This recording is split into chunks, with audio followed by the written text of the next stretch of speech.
Welcome into another episode of Locked On Phillies. In today's episode, we're going to preview the Phils matchup with the pitching strong Seattle Mariners and discuss, how in the world do they come out of this stretch they're in? I feel like we've been asking that question for weeks now, but we'll ask it again today.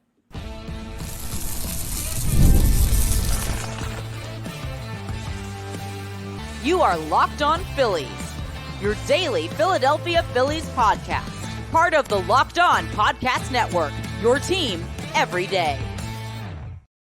Yes, this is Locked On Phillies. I'm your host, Connor Thomas. Thank you so much for checking us out. We come to you live as part of the Locked On Podcast Network, your team every day. Please make sure you're rating, reviewing, subscribing to the YouTube, all that great stuff that really helps us out here on Locked On Phillies. You may know me from some of my other work. I've been a 3 years credentialed Philadelphia Phillies media member, been 3 years as your host of Locked On Phillies. Also been over at 97.5 The Fanatic on the radio for about 5 years now at this point. So however you found us, thank you for doing so. And today's episode is brought to you by FanDuel. Make every moment more. As playoffs, they're out of the picture, but they're heating up in Major League Baseball, right? That's the only playoffs we're looking at right now.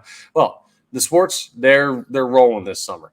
You've got a lot of stuff you want to do, and this summer, FanDuel is hooking up all customers with the opportunity to do just that with a boost or a bonus daily. That's right. There's something for everyone every day, all summer long. Visit FanDuel.com to get started. Now, the Phillies have not been a great bet on FanDuel lately. They've been losing like crazy. Like it's going out of style. I don't know what to attribute it to. Like I do, but I don't. Like I know what's happening, but I don't know how it's happening. I know who's slumping, but I don't know why they're slumping. Like I don't have a lot of answers right now. It doesn't seem like Rob Thompson has a lot of answers right now. It doesn't seem like the organization or the players or the city or the fan base or anybody. I don't know if the Fanatic has any answers right now. I don't know what's going on with this team. All that I know is they play baseball tonight. They play against a solid opponent, and we're going to discuss how they could potentially find a way to beat the Seattle Mariners to build some momentum on this hugely important West Coast road trip. We're going to talk coming up next segment about why this road trip is pretty it's big, it's impactful, but what the worst case scenario is and why it's kind of not as huge as some people may think this road trip, this 10-game stretch out west. But let's take care of what's in front of us first, right? You got 3 games against the Mariners. It starts tonight at 9:40 p.m., and you've got an interesting pitching matchup in this one with Tyler Phillips on the mound once again. Now, Phillips has been amazing. He's 3-0. He's got a 1.80 ERA. He just came off a complete game shutout. Now, the thing that I worry about is the kid comes up. He throws the complete game shutout, a little over 100 pitches. His next start, I wonder, is his body feeling the fatigue of throwing more pitches in that game than he has at any point in his major league career because he's only made a handful of starts. Maybe. I don't know. We'll have to see. That always does kind of scare me a little bit, but hey, he's been pretty darn good on the mound so far this year. I wouldn't be surprised if Tyler Phillips goes out and takes care of business against the Mariners because you'll notice something in our evaluation of this team out there in Seattle. Solid team, great pitching. Offense hasn't been doing anything. So advantage pitchers in this series because the Phillies, great team, solid pitching recently. Offense has been doing nothing. Now the Phillies ceiling is higher than the Seattle Mariners, but still they're going to have a tough task tonight dealing with Brian Wu, the righty who's on the mound for the Seattle Mariners, who's thrown 53 2/3 innings this year. He's got a 2.35 ERA. He's 4-1. 37 strikeouts in those 53 2/3 innings. I like seeing that because part of the Phillies' issue is they're striking out too much. They're not putting enough balls in play, and when they do, they're hit right at somebody. But you know how you avoid those unlucky, I smoked the ball right at somebody? Smoke a ball every time up, and eventually those will start falling. Brian Wu doesn't strike out that many compared to his peers, so hopefully you get a chance to put a couple balls in play, take advantage of something. Maybe the defense gets a little bit shoddy for the Mariners in this one. That's the first key. Put balls in play. He's only walked 6 guys in 53 2/3 innings pitched. So you're not going to be sitting around waiting for a walk, and he's only given up 4 home runs in 53 2/3 innings pitched, so he's not getting crushed by the long ball. The way you attack this guy is you put balls in play. You find a way on base, which is tough with his whip at .89 so far through those 53 2/3 innings, but you got to find a way.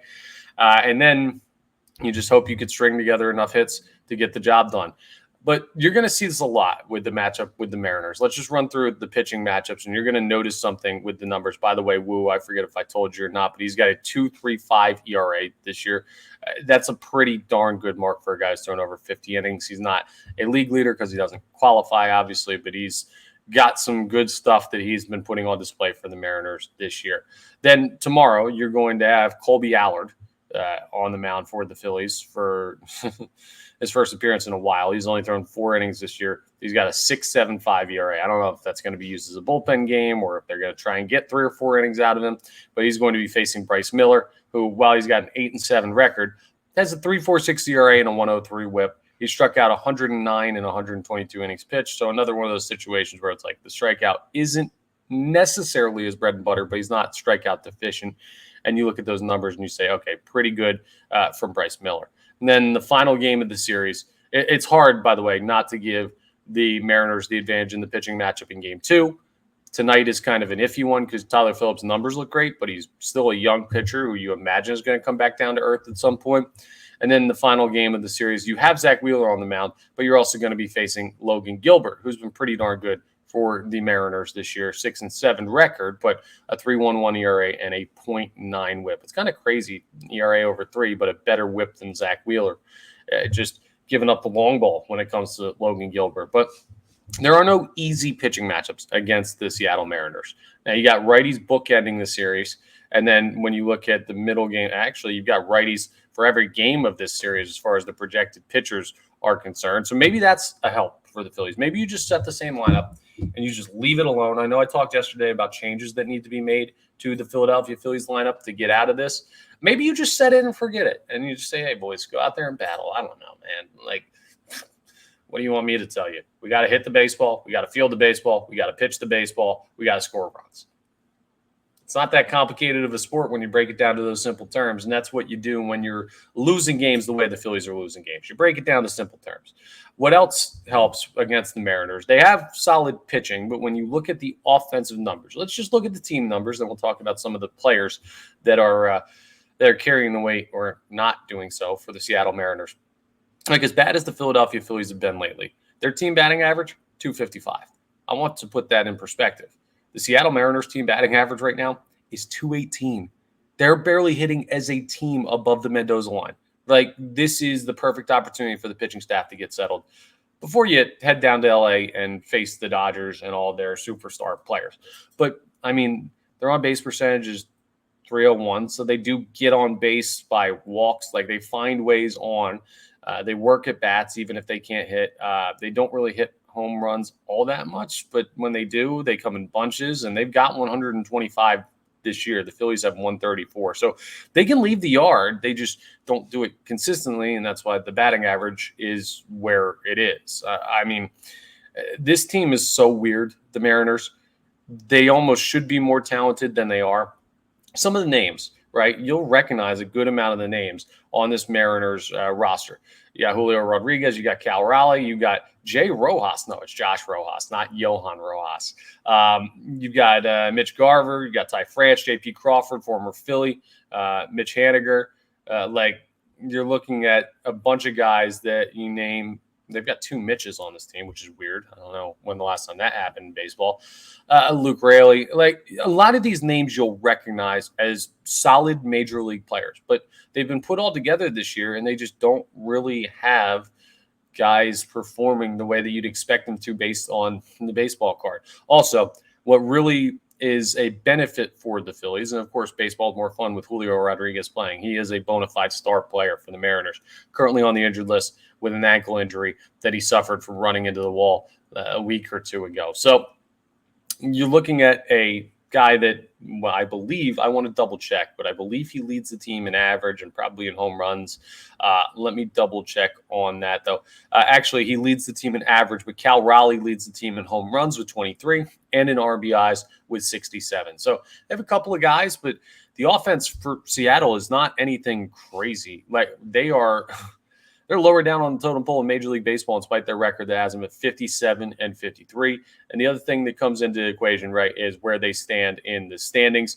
The Seattle Mariners are a highly motivated ball club. They are dead even with the Houston Astros right now in terms of the American League West standings. Texas Rangers, defending World Series champions, are 4.5 games back from each of those guys. They've got work to do.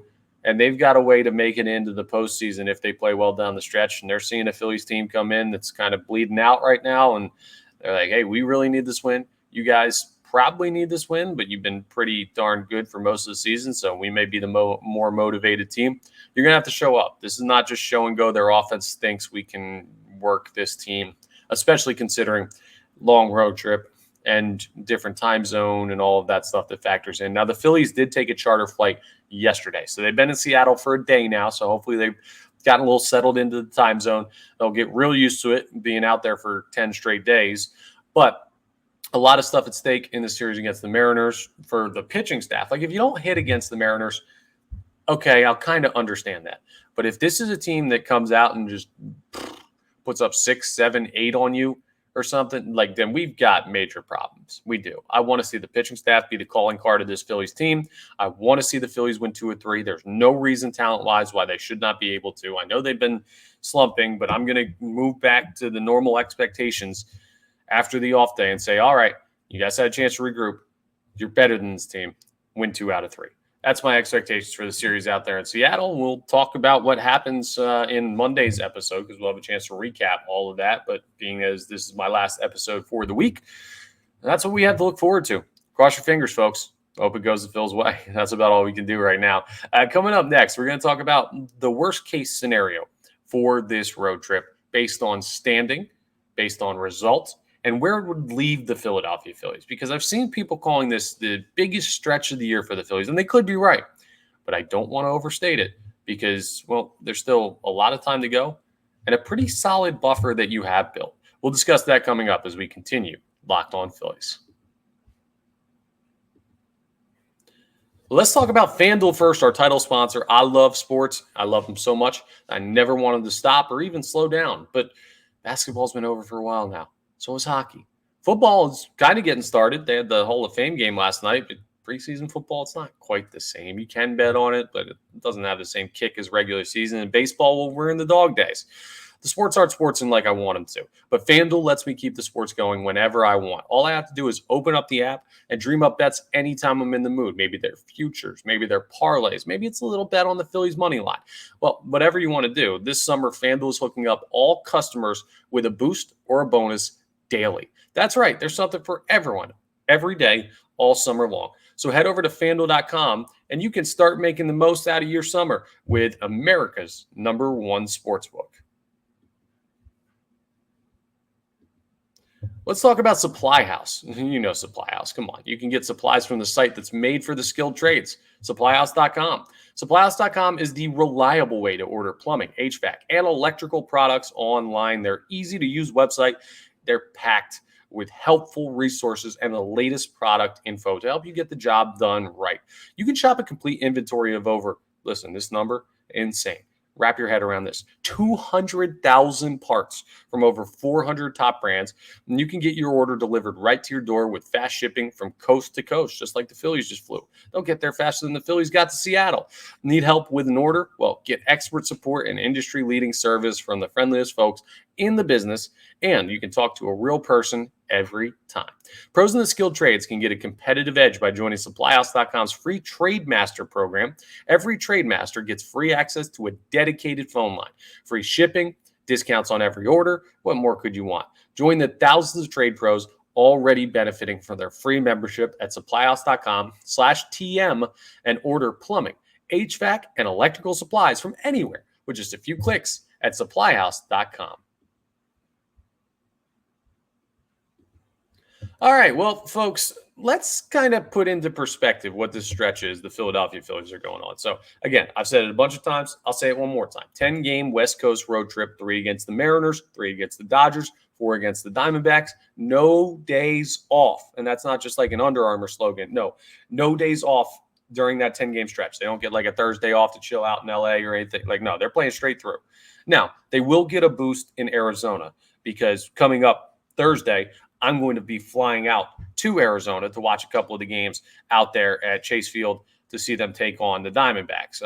I'm going to go ahead and try and pull them out of the slump myself by cheering them on from out there. And we'll see if they get excited when they see the host of Locked On Phillies pull out. They might go, oh, is that Connor? We got a big game here tonight. They're not going to do that, but it'll be fun to be out there to watch. So I'll get a chance to put together a little bit of content from out there. So we'll talk about that next week when we get a little bit closer to flying out. But Bottom line is, it is a tough stretch of the season, right? It's really hard schedule-wise. It's not a great time to be slumping. You're playing some solid teams. It's just there's no ideal way to go about this. So let's look at it. 10 games, and in the standings, this is the other thing I want to look at, is where the Philadelphia Phillies stand. As far as the National League is concerned, the Dodgers are only 2.5 games back of the Phillies. This series in LA could be a who takes over the top spot in the National League type of setup. Actually, most likely it will be, unless the Phillies go out and lose or like take 3 against the Mariners and the Dodgers lose a couple to the Athletics over the weekend, who they're playing. You're probably looking at a series that will determine who's in that position, not who ends up in that position at the end of the year. So that's big.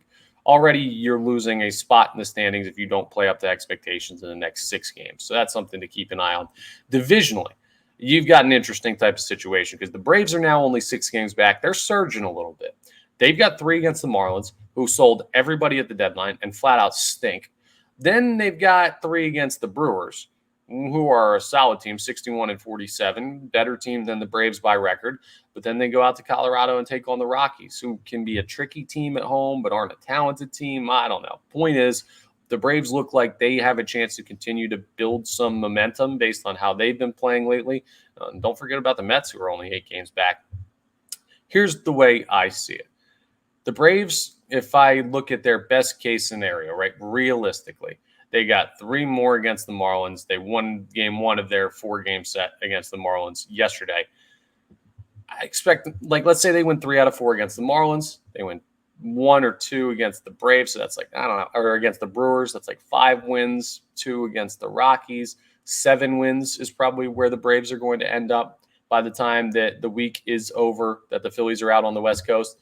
The Phillies are 6 games up. So basically, if they win like 2 out of 10 games on this West Coast road trip, they'll be even, we're talking worst case scenario. My point is, that's not going to happen. They're not going to win just like 2 of 10 games. They're not going to go 2-8 on this West Coast trip. I know how bad they've been playing.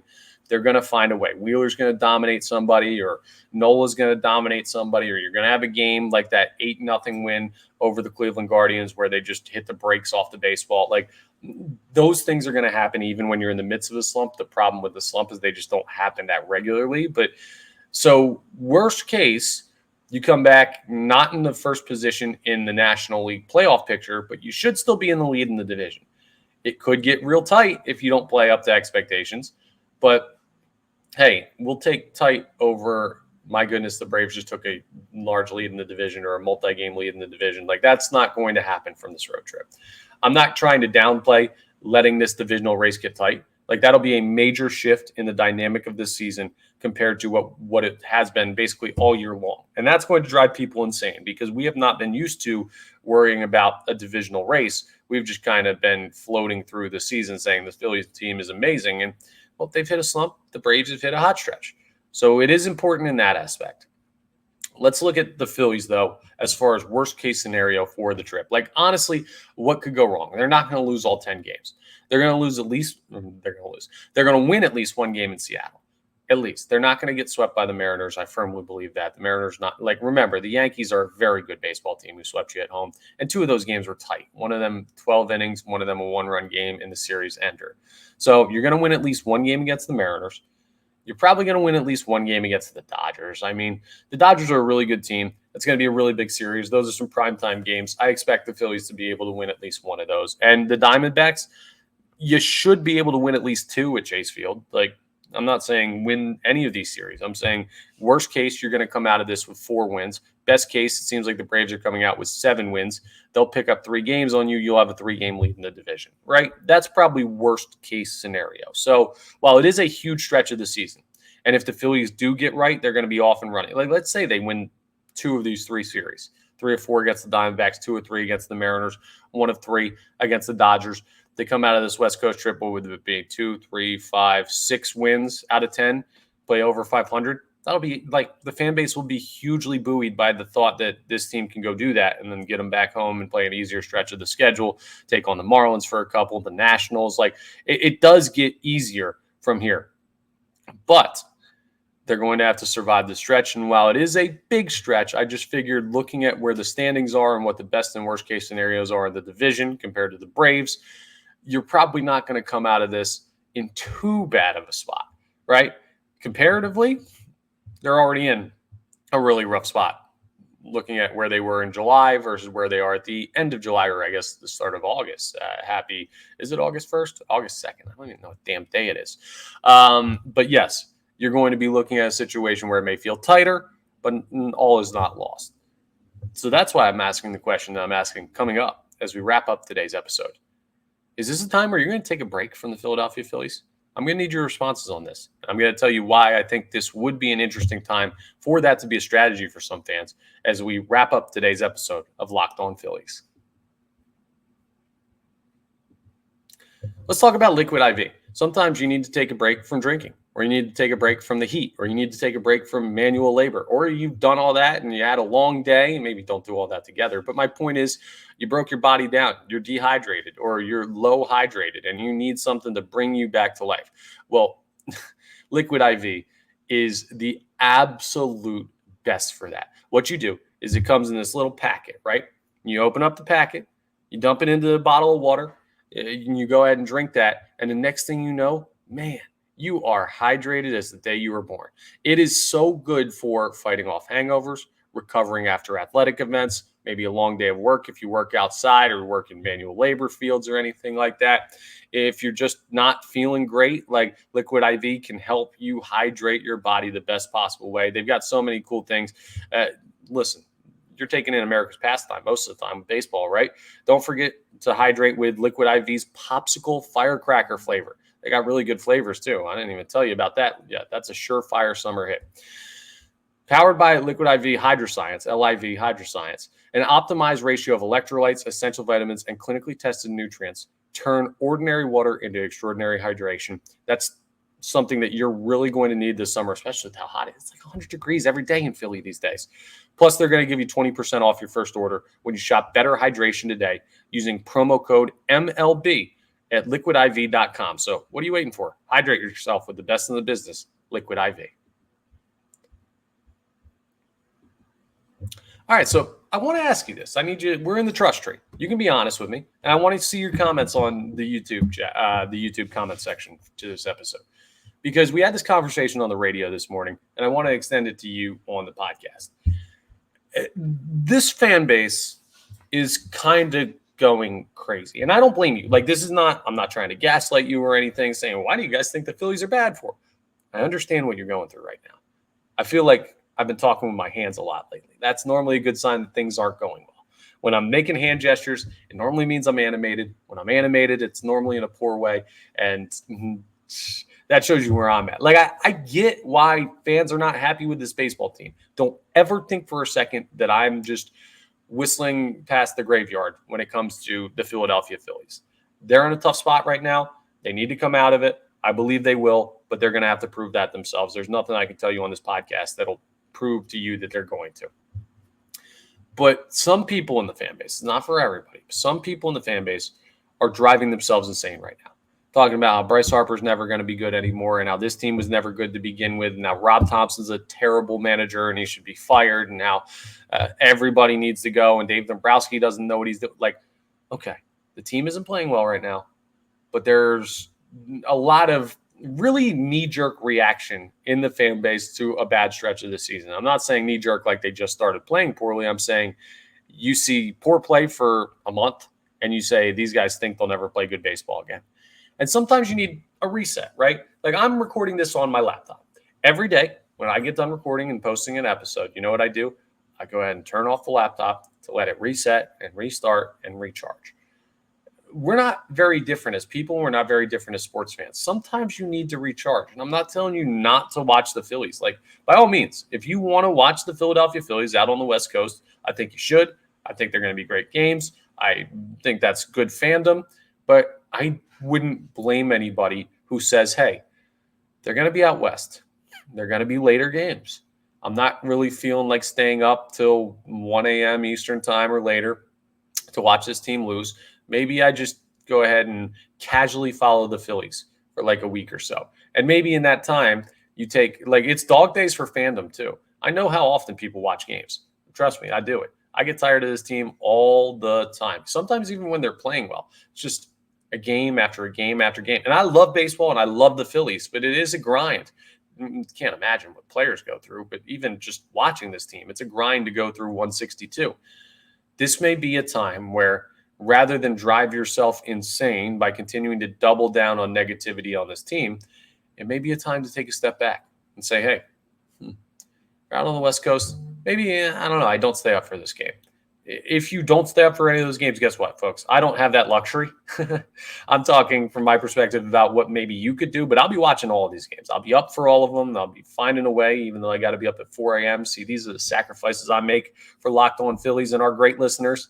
But I'll be recapping the games every day on the podcast like I normally do. So if you don't want to stay up, you can listen to Locked On Phillies. You can subscribe to Locked On Phillies, and I'll get your recaps. You'll catch up on what we're doing. But sometimes when you can't see the forest for the trees, you need to take a couple steps back until you can get perspective on where you're at. And I do think there's some in the fan base that could benefit from a couple steps back from the Philadelphia Phillies. I'm talking about the vocal minority of people who are saying like crazy outlandish things about this team, like the ones that I brought up at the start of the segment.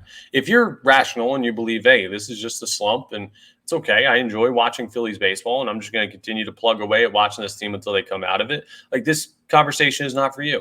I appreciate the way that you consume baseball.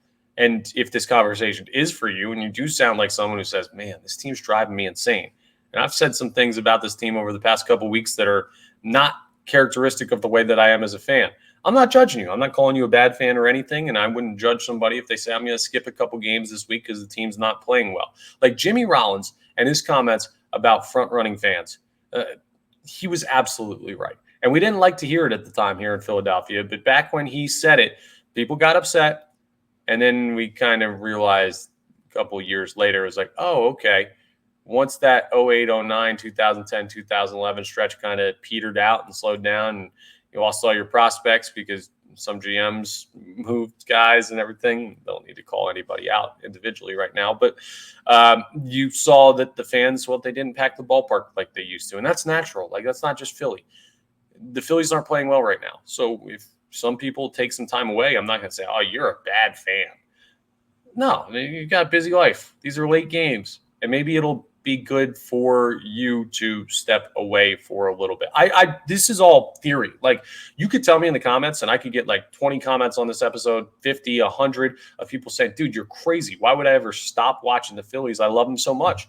Perfect. I'm not going to take your TV remote away. Like, do what you'd like to do. I'm just curious if anyone's taking that approach. And I do wonder, right?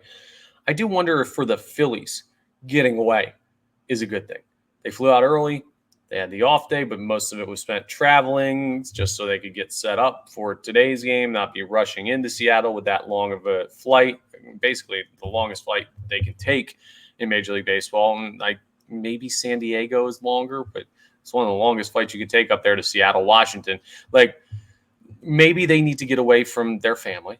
Maybe they need to get away from their home, get away from Citizens Bank Park, get away from like their routine back here and just say, hey, let's go on a long road trip. Let's lock ourselves in the room with these 26 guys and our coaches and everything, and let's figure this crap out because we need to try something different. That's why I was okay with the weird lineup the other day in theory, because I'm like, well, nothing else is working. It doesn't really make sense to say, hey, going on the road is a great way to handle things for a baseball team. You normally play better at home, and this Phillies team has certainly shown they're a better home baseball team, but heck, I'll try anything at this point. And you know what it reminds me of, right? And we're going to make this really Disney because I want to give you a smile on Friday as we wrap up this episode. You remember the Titans when they went to Gettysburg College for their little training camp when Denzel Washington, his Coach Herman Boone, took the team out there and they're running through the battlefield and everything like that. Hey, we got to get you away. They put you on the bus. You drive away from your parents. You come back as a team. Not that the Phillies need team building like that. The locker room is still very, very strong. But, like, that's kind of what this feels like. They're shipping out to Gettysburg. Not to go to battle. That sounded way more dramatic. They're going to training camp, right? NFL's in training camp right now. The Phillies are going away. We'll see them when they come back. You can watch them while they're on the road. Or if you want to take a break, I get that. But whatever the case may be, let's hope that a different team returns in a week and change worth of time. That's all for today's episode. Monday, we'll be recapping the series with the Seattle Mariners, so enjoy your weekend. Enjoy watching the game. Stay dry. It's going to be a little rainy here in Philadelphia. Of course, they go to Seattle. It rains anyway here. But let's cross our fingers and hope. Same thing I've been saying at the end of like every episode, that the Phillies are going to find a way to give us something to cheer about this weekend. Appreciate it. Just want to remind you one more time, we're part of the Locked On Podcast Network, your team every day. Please make sure you're rating, reviewing, subscribing to the YouTube, all that great stuff. Thank you for checking us out. Now make your next listen Locked On MLB. You can see it in the corner of the YouTube graphic if you're watching on YouTube. And I will talk to you next time on the next episode of Locked On Phillies.